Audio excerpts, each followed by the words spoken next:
Durante a segunda metade do século XX, as duas maiores potências mundiais se enfrentaram sem confronto direto: a Guerra Fria. Depois de 6 anos da Segunda Guerra Mundial, 60 milhões de mortes arrasaram a Europa. Duas grandes potências saem vencedoras: os Estados Unidos e a União Soviética. Os dois países pertenciam aos aliados, que derrotaram a Alemanha nazista e o Império do Japão. Mas, olha, tão logo terminou, se armou a confusão, porque entre os vencedores estavam dois inimigos figadais, que eram os Estados Unidos e a União Soviética. Eles se enfrentavam em tudo e passaram a se enfrentar com muito mais intensidade. A União das Repúblicas Socialistas Soviéticas era resultado do avanço da Rússia comunista e já dominava 15 países. E continua tomando a Europa e o que mais ele podia, e todos os países balcânicos. Assaltos a bancos e agitações nos quartéis do exército imperial russo. A revolução assassina brutalmente a família imperial Romanov para implementar uma ditadura que tinha Lenin como deus e Stalin e Trotsky como papas vermelhos.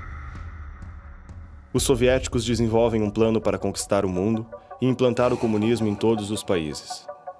O reino do terror vermelho se espalha nas décadas seguintes. O Holodomor e os Gulags são alguns dos genocídios que resultam das ditaduras totalitárias. A doutrina iniciada por Lenin é levada adiante por Stalin. Ainda não tinha essa visão de abrir os arquivos de Moscou, saber o que era comunismo, saber o que era um Gulag, saber o que era Holodomor, como nós sabemos hoje. Do outro lado do mundo, o Ocidente. Os Estados Unidos da América construíram uma democracia liberal baseada na sociedade de mercado e dos valores cristãos. A maior indústria e maior economia do mundo, é também o único país a ter armas nucleares, sendo a força imprescindível que derrotou os nazistas. Os Estados Unidos surgem no pós-guerra na liderança do Ocidente. Para reativar a economia dos países europeus devastados, os americanos propõem o Plano Marshall, oferecendo empréstimos a juros baixos. Então todo o ouro migrou para os Estados Unidos. Fazia sentido que os Estados Unidos virassem, então, o centro, a referência mundial de reservas e de moeda. E foi isso que aconteceu.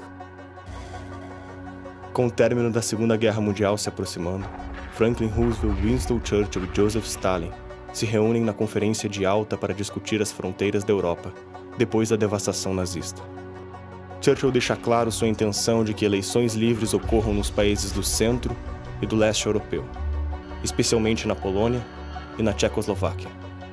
Po wojnie mało kto, albo nie było ich dużo, sobie zdawał sprawę z tego, że Sowieci nie przynieśli nam wolność, ale zniewolenie. I komuniści w tym pierwszym okresie powojennym cieszyli się wielkim zaufaniem społecznym, które nadużyli, wykorzystali do tego, żeby wprowadzić dyktaturę proletariatu, jak się to nazywało, ale chodzi o dyktaturę jednej partii politycznej i właściwie stłamszenie wszelkich praw obywatelskich. Apesar de assinar o pacto com Churchill e Roosevelt, Stalin tem outros planos que ficaram claros ao enviar tropas à Polônia para eliminar toda a oposição ao Partido Comunista, estabelecendo um governo pró-soviético. Invasões militares soviéticas aconteceram nesse período também na Bulgária, Tchecoslováquia, Romênia e Hungria, todos com ditadores que respondiam direto a Moscou. O primeiro objeto de preocupação dele era a Mother Russia, né? Era o crescimento orgânico da Rússia em direção das repúblicas próximas, vizinhas, né, fronteiriças, para espalhar ali o seu ideário comunista, porque ali ele podia exercer controle direto. Foi Winston Churchill o primeiro a falar da cortina de ferro, ao se referir à invasão e controle da União Soviética sobre os países do centro e leste europeu. O comunismo na Europa só existiu onde o exército vermelho pisou. Não há exemplo de país comunista que tivesse escolhido ser comunista. Foram obrigados a ser comunistas pela conquista do exército vermelho. A Alemanha aceita o empréstimo proposto pelos americanos para salvar a sua economia. Em resposta, os soviéticos bloqueiam todas as rotas terrestres que dão acesso a Berlim. Os americanos não aceitam a intervenção russa e continuam o abastecimento por vias aéreas. Enfurecidos, os soviéticos dividem o país em duas nações, criando a Alemanha Ocidental e a Alemanha Oriental. O maior símbolo dessa divisão ideológica é construído. O Muro de Berlim serve para impedir que os alemães fujam para o lado ocidental. A República Federal da Alemanha segue as políticas do Ocidente e adota o modelo capitalista de economia de mercado. Em contraste, a República Democrática Alemã cai nas mãos de um regime comunista fechado. Tudo está nas mãos do governo. Os países subjugados do leste europeu passam a operar como estados satélites. Não pertencem à União Soviética, mas obedecem às ordens de Stalin. O Partido Comunista da União Soviética comandava os partidos comunistas dos outros países. Isso não tenho dúvida. E os partidos comunistas desses países controlavam seu aparato de repressão. Qualquer revolta ou protesto contra Moscou era brutalmente reprimida pelo Exército Vermelho. Os presos eram mortos e torturados. Asi 45 přece jenom bylo ještě krátké období, kdy Československo bylo postupně sovětizováno, nebylo to tak brutální náraz jako v Polsku nebo v Maďarsku, kde se dá říct, že ten komunismus byl vlastně přiveden na bodácích nebo prostě tam. As tensões aumentam e o medo se espalha pelo mundo. As duas ideologias passam a disputar cada palmo do planeta Terra, nos campos da ciência, da indústria, do espaço, do esporte e na força bélica. A União Soviética produz a sua primeira bomba atômica.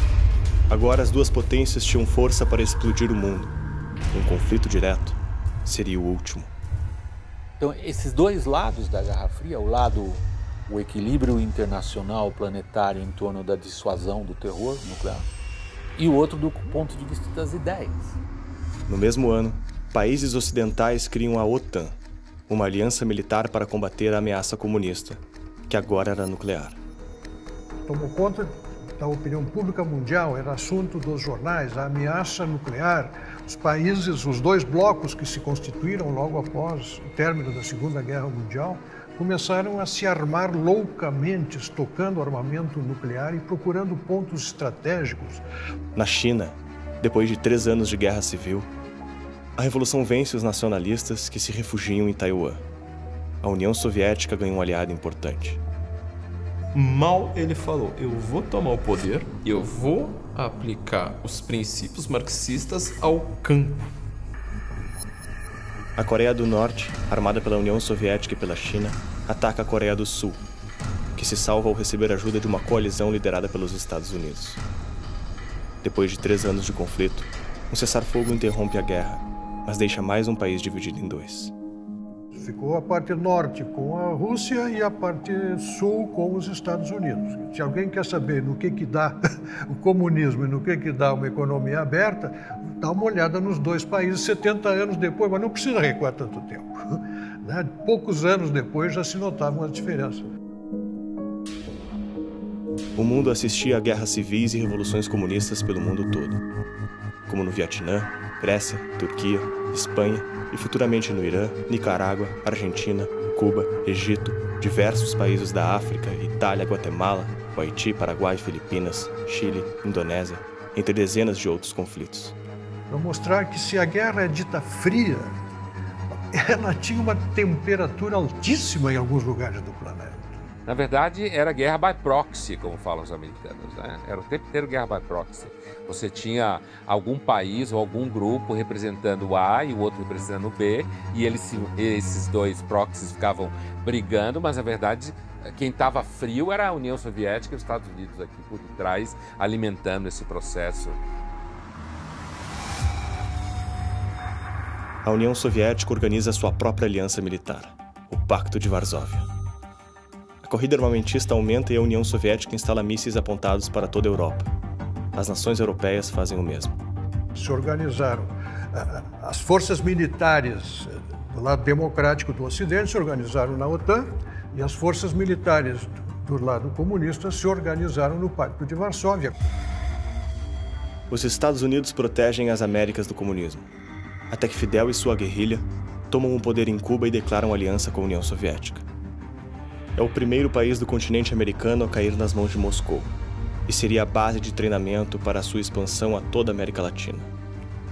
A Revolução Cubana, a chegada de Fidel Castro ao poder, aguçou as preocupações de todo o Ocidente e de toda a América livre, não comunista, em relação ao risco que representava. E começou a exportar a Revolução para outros países da América Latina.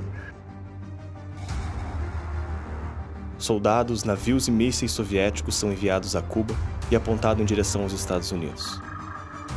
A Marinha Americana se posiciona e as duas potências estão a um passo de estourar um conflito direto.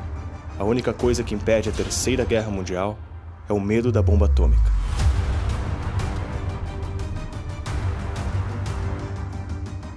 Cada bomba Tsar, desenvolvida pela União Soviética, possuía em média 50 megatons, que é 16 vezes maior que toda a força explosiva de todas as bombas e balas usadas por todos os exércitos na Segunda Guerra Mundial. Após intensas negociações, os mísseis são retirados, mas o conflito está longe de terminar.